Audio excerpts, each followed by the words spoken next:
Imagine a man, right? He's sitting in this sunlit courtyard, and he's just surrounded by the most precious academic texts of his era. Oh, like completely buried in them. Exactly. He's this highly respected scholar teaching his dedicated students. When a wandering beggar he just walks right in. Doesn't even belong there. Right. And the beggar points to this towering stack of books and asks a really simple question. He says, "What are these?" And the scholar, totally dismissing the guy, says it's knowledge he couldn't possibly understand. Classic academic arrogance. Yeah, totally. But then suddenly, the entire pile of books just bursts into flames. Which is such a wild visual. It really is. Yeah. And that is exactly how the story of one of history's greatest mystics begins.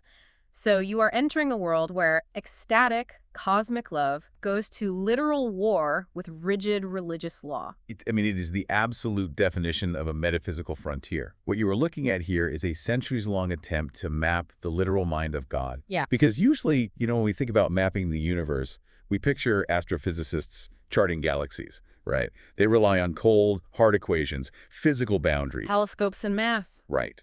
But the thinkers we are exploring today, they turn that telescope entirely inward. So welcome to another deep dive. Our mission today is to explore the really rich, complex, and sometimes fiercely debating minds of Islamic philosophy and mysticism. Yes. If you've ever wondered how humanity has tried to map the divine, or, how the intoxicating pull of cosmic unity clashes with the sober, structured demands of orthodoxy, you are in exactly the right place today. You really are. And our guide for this journey is a meticulously detailed historical source. It's volume 2 of A History of Muslim Philosophy. A dense one. Oh, it's incredibly dense. But we're going to trace the evolution of a very specific, highly influential lineage of Sufi thinkers. We're talking Jalal al-Din Rumi, Mahmud Shabastari, al-Jili, Jami, and finally, this great reformer, Sheikh Ahmad Sirhindi. Which means we are looking at centuries of really intense and honestly sometimes politically charged religious debate. Absolutely. And because these texts contain such deep theological viewpoints, we want to emphasize to you right at the top, we are not taking sides here. No. We aren't endorsing any specific religious doctrine or theology. Our role is strictly to act as your guides. Unpacking the profound architecture of these arguments exactly as they're presented in the historical source material so you can evaluate them for yourself. Exactly. So let's start with that man in the courtyard, Jalal al-Din Rumi. Born in 1207. Right, 1207. And he is arguably the most famous figure we're going to discuss today. But his origins are, they're widely misunderstood. Yeah, because people just think of the poetry, right? Right, they see him as this ecstatic, love-driven mystic from day one. He represents the mysticism that later philosophers will either try to logically diagram or, fiercely dismantle. But he did not start out as a whirling mystic poet. Not at all. He was the heir to a very strict scholastic tradition. Like his father, Baha'u'llah, was a really famous preacher and academic who fiercely opposed what was called the Hellenization of Islam. Yes, the influence of Greek philosophy. Right. He specifically targeted the dialecticians, the philosophers who believed you could deduce the nature of God using the logical tools of, like, Aristotle and Plato. Because the environment Rumi grew up in was one of intense academic rigor. Religious problems were debated with precise syllogisms. Logic puzzles, basically. Yeah, exactly. But his father was already planting the seed that pure logic has severe limitations when you're dealing with the infinite. Because Greek philosophy loves a boundary. Right. The Greek philosophical tradition relies heavily on categorization. You draw boundaries around concepts to define them. But if God is infinite, by definition, you cannot draw a boundary around him. And Rumi uses a brilliant analogy for this in the text. He says that trying to find spiritual truth relying only on logic is like walking on wooden legs. I love that analogy. It's so good. Because, wooden legs might keep you upright for a short stroll, but they are incredibly shaky. You cannot run a spiritual marathon on wooden legs. You really can't. The intellect is useful for navigating the physical world, but it structurally fails when it tries to grasp the divine. Which brings us back to that wandering beggar, Shams of Tabriz. The guy who burns the books. Well, yes. Yeah. The turning point in Rumi's life wasn't some quiet philosophical breakthrough, right? Mm-hmm. It was a relational collision. Shams completely shattered that intellectual framework. Just broke it wide open. Yeah. The Legend of the Burning Books we mentioned earlier, or, there's another version from the source where Shams throws Rumi's precious books into a cistern of water. Oh, right, and pulls them out completely bone dry. Exactly. It symbolizes the total destruction of Rumi's reliance on academic learning. Because Shams essentially proves to him that spiritual reality transcends the written word. Right.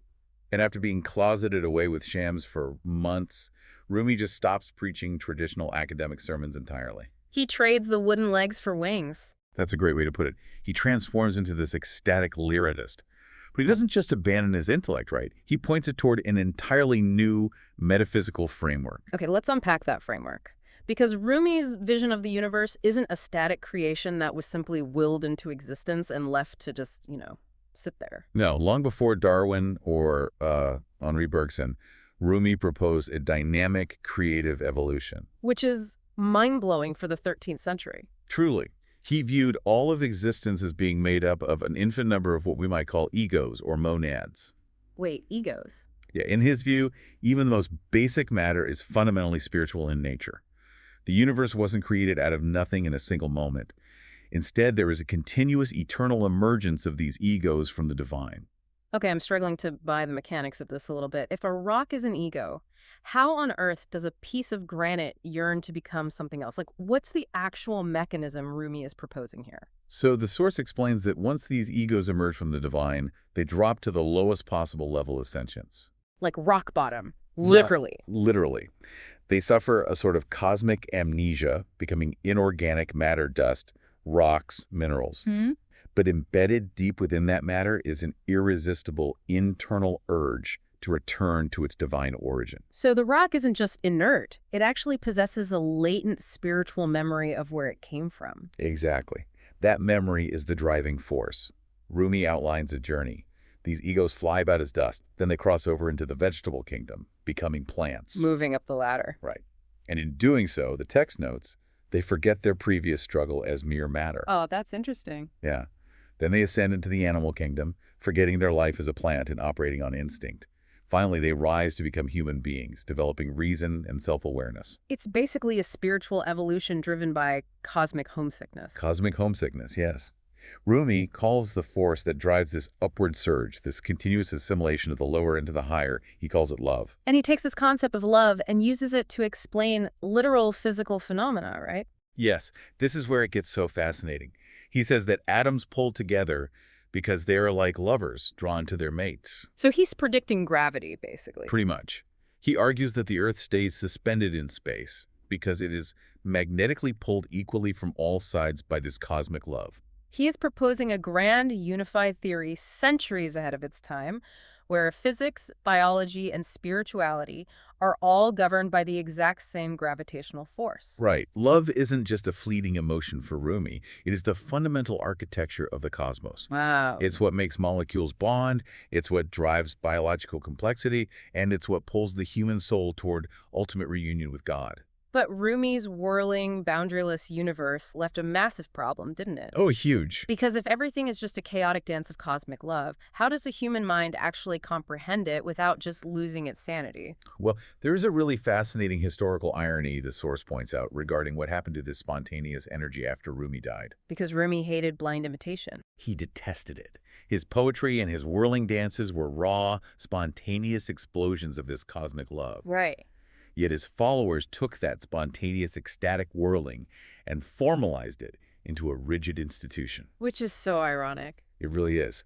They formed the Mevlevi order, the famous whirling dervishes. What began as a spontaneous expression of a stirred soul became a highly regulated ritual. The text says they had to do chores, right? Yeah, the source details how initiates were required to perform menial chores, like serving animals for 40 days, sweeping floors, carrying fuel, just to earn the right to wear the uniform. Just to wear the uniform. So it was designed to kill the initiate's ego, but the result is that the ultimate nonconformist became the figurehead for a highly formalized, rule-bound institution. Exactly. You can't catch lightning in a bottle without ending up with a very nice but very empty bottle. Rumi gave them the storm, but they needed a map. Right. They needed structure. And that anxiety, the need to categorize and logically structure this overwhelming unity, is exactly what drove Mahmud Shabastari, writing in 1311, to start trying to diagram the ecstasy. Yes. Shabastari represents the shift from ecstatic poetry to incredibly precise logical pantheism. Okay, tell us about him. In his famous work, Gulshan-i-Raz, which translates to the Garden of Mystery, he adopts a strict doctrine known as Wadat al-Wujud, the unity of being. Unity of being. And this goes far beyond the idea that God is present in all things. Shabastari argues that there is absolutely nothing in existence except the one. Nothing at all. So like the idea that you and I are separate beings, or that a tree is separate from a mountain, is a complete illusion. A total illusion. Being, by definition, is that which exists. Yeah. Non-being does not. Therefore, only the absolute being, the one, truly exists. Okay, but the obvious dilemma here is perceptual, right? Sure. If God is literally everything and everywhere, why is our daily experience defined by multiplicity? Like, why don't we see the absolute when we just look around the room? Right, it's the first question anyone would ask. And Shabastari argues that we cannot see God, not because he is hidden, but because of his absolute nearness and his absolute brilliance. He uses the analogy of the sun here, doesn't he? He does. Like, you cannot stare directly into the sun without blinding yourself. The sheer volume of light just overwhelms your optic nerve. Exactly. And in the same way, human perception cannot look directly at absolute light. So how do we see it? To solve this, Shabastari introduces one of the most powerful analogies in this whole deep dive, I think. Oh, the mirror. Yes, the mirror. To look at the sun without going blind, you don't stare at the sky. You look at its reflection in a pool of water. Right. So to see the absolute light, you need a mirror. And he calls that mirror relative non-being. And he takes it a crucial step further, arguing that humanity is the ultimate mirror, the acme of creation. Okay, but think about the physical mechanics of a mirror. If a piece of glass is completely transparent, like crystal clear, it doesn't reflect an image. Light just passes straight through it. For a mirror to function, one side of it has to be painted black. Exactly. The backing. And Shabastari argues that the baser, darker material elements of human nature, our physical needs, our flaws, our earthly limitations, those constitute the blackened back of the mirror. That is so profound. It is. Those darker elements are actually necessary requirements for us to reflect the divine light. Without our material density, our darkness, we couldn't capture and reflect God's light into the manifest world. That fundamentally reframes how we view human flaws. Completely. Because traditional religious structures often emphasize purging the darkness entirely, right? Be perfectly pure. But Shabastari is arguing that if you completely purge the darkness, you break the mirror. The darkness is the mechanism of reflection. It's a beautiful way to validate the human struggle. But this highly precise mapping leads him into a profound philosophical corner regarding human agency. Oh, right, because it leads to absolute determinism. Utter determinism. Shabastari had a profound disdain for discursive reason. He famously categorized the philosopher as a cross-eyed man. A cross-eyed man? Yeah, think about it. A cross-eyed person looks at a single object, but perceives two. Oh, I see. The philosopher looks at the unified reality of the one and sees duality creator and created, cause and effect, good and evil. Shabastari argues this is a severe visual and spiritual defect. Because if he sees only one real actor in the universe, which is God, then human beings aren't really making any choices. Right. The source quotes him asking a very pointed question. Can you explain why one man is born Muhammad and another Abu Jalal? Right. Muhammad being the prophet and Abu Jalal being one of his greatest historical enemies. From Shabastari's rigid framework, neither Muhammad nor Abu Jalal possessed any free will at all. No. They were merely playing roles assigned to them within the divine script. A human being is given the illusion of responsibility, but it is entirely a mirage. But to what end? Like, why program humanity with the illusion of choice if it isn't real? It just seems like a cruel cosmic joke. Well, Shabastari argues that man is burdened with this illusion of responsibility, specifically to compel him to renounce the world. Oh, so it's a trap. It's a mechanism designed to create spiritual exhaustion. Spiritual exhaustion. Yes. The crushing weight of trying to navigate good and evil eventually forces the soul to realize its own non-existence and surrender entirely to the one. You don't have a choice. You are placed in a maze designed to frustrate you into submission. It's a beautiful yet terrifyingly claustrophobic universe. Very much so. Everything is God, but humanity is essentially trapped in a divine play, acting out a script we didn't write, just so we eventually give up. That's the Wadat al-Wujud in its strictest sense. And that level of strict determinism is exactly what prompts the next major evolution in this philosophical lineage, right? Yes, it is. Because A century later, around the turn of the 15th century, a mystic named Al-Jili looks at this architecture and realizes it has a fatal flaw. Right. Al-Jili examines the earlier pantheists, including Shahristari and the great Ibn Arabi, and sees that their system accidentally traps God. Wait, traps God? How? Well, if the physical universe is just a necessary unfolding of God's internal knowledge, then God is bound by the nature of the things he knows. God becomes a victim of his own cosmic laws, lacking true agency. Oh, because he's just playing out the tape. Exactly. Oh. So Al-Jili steps in to rescue God's free will. He argues vehemently that God's knowledge is not determined by the objects in the universe. God's will is absolutely free, uncaused, and undetermined by anything external to himself. Okay, but if God is completely free and the universe isn't just a deterministic mechanical unfolding, what is the physical world then? Well, Al-Jili proposes a concept that is frankly staggering. He argues that thought is the literal material of the universe. Thought. Yes. Existence is nothing but a materialized thought. Wait, hold on. If existence is just a thought, then this desk I'm knocking on right now isn't solid widow build. Actually, it's claiming it's literally a congealed concept. Yes. That fundamentally breaks how I understand physics. It's a lot to wrap your head around. But he says it's not an illusion or a trick of the light, like the concept of Maya in some Eastern traditions. It is the actual materialized word of God. Okay, so Al-Jili uses a brilliant analogy to explain this mechanism, doesn't he? Water and ice. Yes, water and ice. The physical world is ice, and God is the water. Okay. They appear entirely different. They feel different to the touch. They behave according to different physical properties. Yeah. But ontologically, fundamentally, ice is nothing but water in a congealed, materialized form. So how does that congealing process actually happen? How does infinite formless water freeze into the ice of a wooden desk or a human body? Okay, Al-Jili maps out a highly complex, multi-stage process of descent. He says God reveals himself in stages, stepping down from the infinite into the finite. All right, walk us through it. It begins in a state he calls Ama, which translates to blindness or the dark mist. With dark mist. This is the absolute essence before any manifestation whatsoever. It is completely unknowable, even to itself, existing in pure, undifferentiated potential. It's the water vapor before it even condenses into a cloud. Great analogy. Then it moves to the first stage of realization. Ahadiyya, absolute oneness. And what happens in absolute oneness? In absolute oneness, the essence is preparing to manifest. All multiplicity is still entirely negated, but it exists as a pure potentiality. That tight singularity. Exactly. And from this tight singularity, the oneness splits into two primary perspectives. First is huiyya, or he-ness, which is the inward, hidden, absent aspect of God. The second is anava, or I-ness, which is the outward aspect, the initial blossoming into self-awareness and multiplicity. And finally, this descent reaches wadiyya, simple oneness. Right. This is the stage where the diverse attributes of God knowledge, power, life, sight, hearing, they actually appear and begin to operate, yet they are all still perfectly united in the one essence. The water has cooled to the point where crystals are actually beginning to form. Right. This descent explains how the infinite makes itself known in finite forms, but it leaves a crucial gap in the architecture, doesn't it? It does. Because if the universe is the congealed ice, how does the ice ever come to truly know the water? The physical universe itself is too fragmented to comprehend the whole. And this is where Al-Jili bridges the gap with the concept of Al-Insan al-Kamil, the perfect man. Now, this is a concept you really want to pay attention to. Yeah. The perfect man isn't just a moral exemplar or a really good person, right? No, not at all.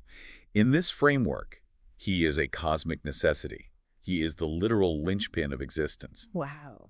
Al-Jili believes this perfect man has historically manifested as the Prophet Muhammad, but actually appears in every single age under different names and guises. He serves as the pole around which the entire universe revolves. And the source details how Al-Jili maps the spiritual anatomy of the perfect man directly onto the architecture of the cosmos. It's a complete macrocosm-microcosm entanglement. Yes. Let's break that mapping down. Yeah. He states that the perfect man's heart corresponds precisely to the throne of God. Right.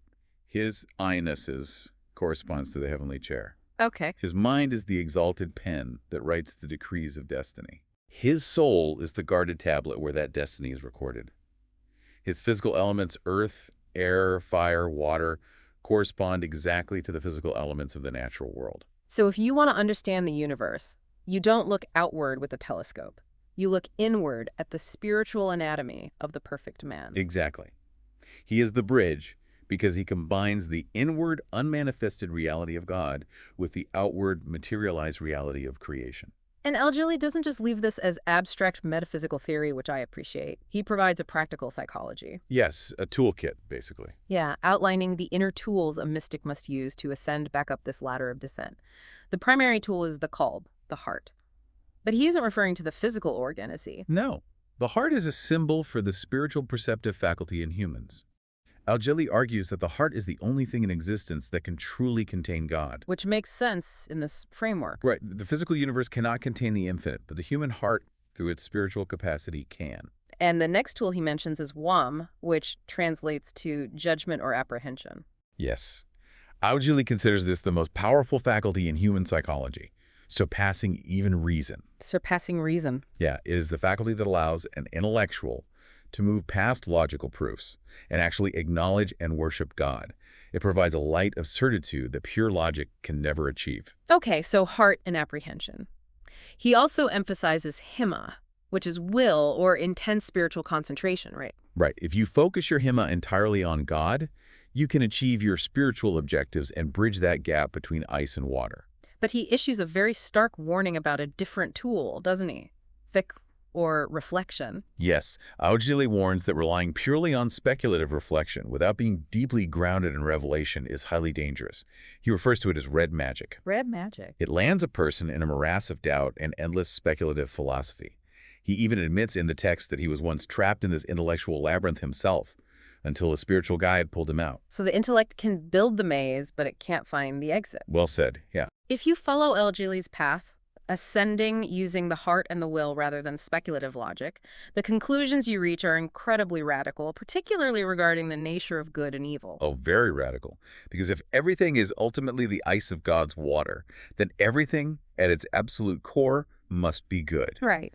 Al-Jili takes this logic to its absolute extreme, completely reinterpreting the concepts of heaven and hell. This part blew my mind. He argues that hell is simply natural darkness manifested as fire. Yes. And the people who are sent there, they will eventually adapt to it. Because their core nature is divine, the punishment will eventually turn into pleasure as their constitution aligns with the fire. It's an incredible shift in perspective. He illustrates this by questioning the absolute nature of suffering. Fire is undeniably evil and painful for the human being burned. Sure. However, that exact same fire is good for the insect that is born in it and requires it to live. It's totally relative. Exactly. Good and evil are entirely relative to your position in the cosmos. In the eyes of the absolute, there is no absolute evil. Which leads him to a stunningly universalist view for the 14th century.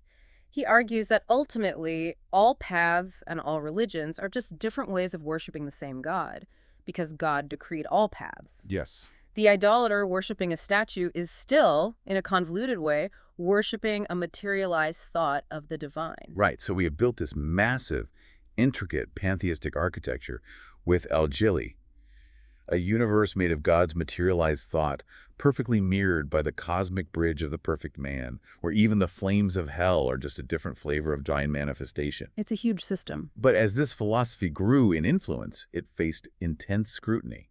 Critics began attacking the very foundational premise. Which brings us to the 15th century, and a poet and scholar named Jami. Jami serves as the great defender of this pantheistic tradition, summarizing and polishing it before it faces its most existential threat. In his book Lamai, or Flashes, Jami addresses a core critique. Opponents argued that being is just an abstract concept, a secondary idea we construct in our heads to group things together. They argued it has no actual objective reality. Oh, like it's just a semantic trick. Exactly. But Jami fires back, arguing that absolute being is the only true objective reality. Everything else, you, me, the trees, the stars, are merely accidents or attributes. Yeah. We are just temporary adjectives describing this one substance. We don't possess existence, we merely borrow it for a moment. But positioning absolute being as the only reality forces Jami to confront the great problem of theodicy. Always the hardest problem. Right. If everything is God and God is pure, absolute good, where does evil come from? If there's no external devil, no independent force of darkness to blame, how do you explain disease, cruelty, or malice? Jami's solution is that evil doesn't actually exist as a positive force. It is purely privative. Meaning? Evil is simply the lack of something good. It has no substance of its own. The source provides a highly effective example here. Coldness. Right, coldness. Cold is not an entity roaming the earth. It is merely the absence of heat.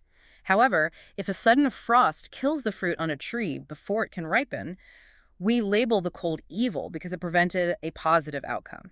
It deprived the tree of its potential. Evil is just a shadow, a temporary absence of light. And because the human self, the individual ego, is part of this world of shadows and adjectives, Jamie defines the ultimate spiritual goal in terms that are both profound and psychologically terrifying. Oh, this is where it gets heavy. Yes. He pushes beyond fana, the standard Sufi term for the annihilation of the self in God. Jamie advocates for the annihilation of annihilation. What does that actually mean in practice, the annihilation of annihilation? Well, it's not just losing yourself. It is losing the awareness that you have lost yourself. It is the complete and total erasure of the ego. Wow. You don't even know you're experiencing God anymore because the you that could perceive the experience has been entirely obliterated. So it is the absolute dissolution of the subject-object relationship. Entirely. Jamie argues that at this stage of fana, concepts like faith, formal religion, and even mystic knowledge become entirely meaningless. Because there's no one there to believe them. Exactly. The mind can no longer hold the concept of belief because there is no separate entity left to believe in anything. The ice is completely melted back into the water. And this is the critical tipping point in our journey. For centuries, this philosophy has been building momentum. It has moved toward this extreme view where the individual self must be entirely erased, where all religions are essentially equal manifestations of the one, and where strict religious laws, the Sharia, are increasingly viewed as mere stepping stones. They began referring to the religious law as the shell of the almond. The shell of the almond, right. It protects the kernel early on, but once you reach the truth, you throw the shell away. Oh. You can imagine the reaction of Orthodox theologians. They're watching this movement and realizing the practical implications. Because if you convince the populace that the law is just a disposable shell and that they are already essentially one with God, societal structure just collapses. That falls apart. People stop praying, they stop fasting, they ignore moral boundaries because they believe they have transcended them. And this practical terror of societal and religious collapse is exactly what brings us to our final figure, the man who looked at this runaway philosophical train and slammed on the brakes. Sheikh Ahmad Sirhindi, operating in 16th and 17th century India. Yes. And the political and cultural scene in Mughal India at this time is vital to understanding Sirhindi. It really is. The Emperor Akbar the Great had introduced a syncretic religion attempting to blend Islam, Hinduism, Christianity, and Zoroastrianism. It was an era of massive theological blending and compromised boundaries. And then later Akbar's son, the Emperor Jahangir, demanded that his subjects perform prostration, bowing down to the ground before him. And in Orthodox Islam, prostration is strictly reserved for God alone, right? Absolutely. It is the ultimate physical manifestation of submission. And Sirhindi, who became known as the Mujaddid, or the Renewer, absolutely refused to bow to the emperor. The courage that take. He told the most powerful ruler in India that his demand violated the core tenets of the faith. And for that refusal, Jahangir threw him into the infamous Gwalior prison. He did. Sirhindi wasn't an armchair philosopher debating abstractions. He was a historical rebel willing to suffer imprisonment to defend the boundaries of his faith against state encroachment. But we have to ask why he fought so hard against the mystics. Right. We spent this entire deep dive exploring these beautiful poetic visions from Rumi and Al-Jili, who say everything is God and love is gravity and all paths lead to the divine. It's very appealing. And then Sirhindi steps into this ecstatic poetry reading and flips on the harsh fluorescent lights. Why be such a strict disciplinarian? Was he just constitutionally incapable of experiencing the poetry? No, not at all. Sirhindi's motivation wasn't a lack of mystical capacity. He saw that the practical application of pantheistic Sufism was corroding the actual lived practice of the religion. So it was about behavior. Exactly. People were using concepts like ecstasy and oneness with God as convenient excuses to abandon the Sharia. He saw mystics claiming they were above moral rules because they had reached the ultimate truth. Right, because if I have realized that I am a drop of water that is fundamentally identical to the ocean, why should I restrict myself to the rules governing a single drop? Precisely the danger he saw. Sir Hindi realized that if this trend continued, the core structure of Islam would evaporate into a hazy, subjective, and ultimately lawless mysticism. But what makes Sir Hindi brilliant is his method of attack. Oh, it's genius. He didn't just critique them from the outside using dry theology, he dismantled their arguments from the inside, using mystical experience itself. This is his greatest philosophical contribution. Sir Hindi actually experienced the unity of being, the Wadat al-Wujud, during his own early spiritual meditations. He actually felt it. He felt that total, overwhelming oneness with God that Rumi and Shabastari described. He attained the state, but he kept going. He kept going, and he realized that the feeling of absolute oneness was just a temporary psychological state. It's just a state. It was an illusion generated by the overwhelming nature of the spiritual journey. It was a stage on the path, not the final destination. To explain this, he introduces a massive counter-concept, Wadat al-Shuhud, experiential unity as opposed to existential unity. Wadat al-Shuhud. This distinction changes the entire landscape. It really does. Sir Hindi argues that when a mystic feels one with God, it is only their experience of the moment. It is how reality appears to them while they are in a state of spiritual intoxication. Right. But in actual ontological reality, God remains completely separate from the world. The creator is definitively not the creation. The source text quotes him making a brilliant distinction here. He says, "The shadow of a thing is not the thing itself." Such a clear analogy. Just because the physical universe reflects God's attributes, just because the mirror catches the light, like Shabastari said, doesn't mean the mirror is the light. This simple ontological distinction shatters the pantheistic worldview. It permanently reestablishes the boundary between the divine and the human. And because that boundary remains intact, the law, the Sharia, returns to the absolute center of religious life. You cannot transcend the law, because you never transcend your status as a created being. Sir Hindi is incredibly blunt when he applies this to the mystic culture of his day. He pulls no punches. He goes directly after the Sufi saints who claim their spiritual state makes them superior to the prophets. He dismisses them as senseless. He argues that if a mystic receives a vision or an inspiration, and that vision contradicts the Quran or the established traditions of the prophet, then that vision is entirely a mirage. He categorizes those visions as tricks of Satan or simply psychological projections that a beginner's brain invents to console itself during the stress of spiritual discipline. And he aggressively devalues the cultural obsession with miracles. Right, because during this era, Sufi saints were practically treated like spiritual superheroes. You really were. They were judged by how many supernatural feats they could perform. Telepathy, surviving without food, allegedly bringing objects out of thin air. And Sir Hindi asks, what is the actual value of a miracle? He points out that even imposters, magicians, and practitioners of dark arts can perform supernatural feats. So a miracle doesn't mean you're holy. No, a miracle does not authenticate your spiritual purity. For Sir Hindi, true spiritual perfection is defined solely by meek submission to God's law. A true saint doesn't need to fly through the air. A true saint needs the discipline to purify the souls of their disciples and help them follow the rigid, straight path of the Sharia. It is a total reorientation. Sir Hindi looks at the mystic culture and essentially says, you are entirely obsessed with the fireworks. The fireworks! Yeah, you want the ecstasy, the visions, the mind-bending miracles that make you feel like a god. But you are completely ignoring the foundation of the house. And without the foundation of the law and daily practice, those fireworks are just going to burn the entire house down. He was trying to save the structure of the faith. He argued that internal spiritual purification wasn't an alternative to the external law. It was the mechanism that allowed you to observe the law with a sincere rather than hypocritical heart. We have traced an incredible arc today. We really have. We began with Rumi, intoxicating us with a universe governed by cosmic love, where evolving egos strive upward toward the divine. And we saw Shabastari use the blackened mirror to explain how our darkness reflects God's light, locking us into a deterministic script. We watched Al-Jili rescue God's free will by mapping the entire cosmos onto the spiritual anatomy of the perfect man, arguing that existence itself is just materialized thought of God. We saw Jamie defend the ultimate, terrifying erasure of the self in Fana Fifana. And finally, we collided with Sir Hindi, who provided a sobering, orthodox reality check.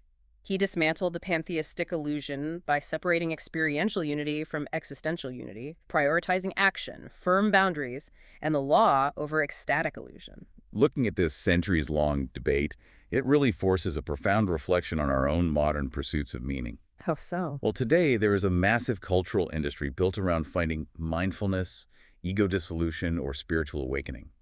When we pursue these states, are we just chasing the intoxicating, ego-dissolving fireworks that Sir Hindi warned about? Are we looking for an excuse to float away from the rigorous demands and responsibilities of our actual lives? Or consider the flip side of that equation. Is there a danger that in demanding strict, structured rules, rigid boundaries, and measurable outcomes in our lives, we lose touch with that cosmic gravitational love that Rumi promised connects every single atom in the universe? That is the enduring tension, the telescope looking at the infinite stars versus the microscope looking at the precise requirements of the law. Thank you so much for joining us on this deep dive into these incredible historical sources. We hope it gave you some tools to keep questioning the nature of your own reality, whether you find your truth in the fireworks or in the foundation.